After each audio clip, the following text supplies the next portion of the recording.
30 ጊዜ የጉሮሮ ላንቃ ይዞት ቀዶ ጥገና ቢያደርግም በህይወት ዘመኑ ሁሉ ያሰበውንና ያለመውን በመጻፍና በማድረግ የኖረ ድንቅ ያለማችን ሰው ነው ዛሬ ማነሳላችሁ።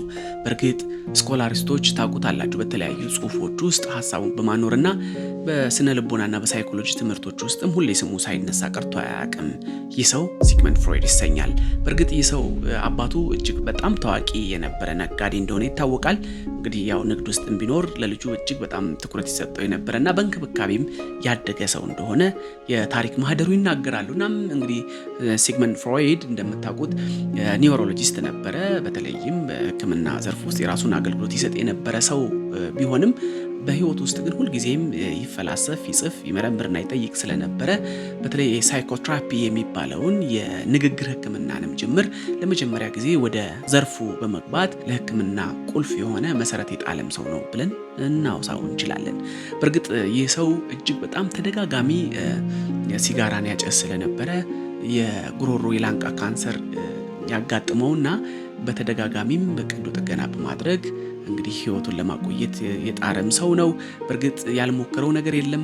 ኢቭን በወቅቱ ድረግ እንደ መድኃኒት ይጠቀሙት ስለነበረም ሁሉ የሱ ራሱ ላይ በመሞከር መድኃኒቶችን ለመፈልሰፍም ሁሉ የሄደበት ርቀት እጅግ በጣም አስገራሚ እንደነበር የሚታወቅ ነው። እንግዲህ ትምህርቱን በ1881 በተለይ በለጋ ዕድሜቱ ጀምሮ ዶክትሬቱን ተቀበለ። ያው የተወለደው ቼክ ሪፐብሊክ ነው። ኦስትሪያ ወደ ቬና ከተሸጋገረ በኋላ በተለይ በርካታ ስራዎችን በመስራት ሁሉ የሚታወቅ ነው። ያው አባቱ አይሁዳዊ ስለነበሩ እንግዲህ ናዚ ጀርመኖች በወቅቱ ናዚዎች ያችን ሀገር በመወረራቸው እሱም እጅግ በጣም የሰራቸው የጻፋቸው መጽሐፎች ሁሉ እንደተቃጠሉበት ጭምር የሚነገር ነው።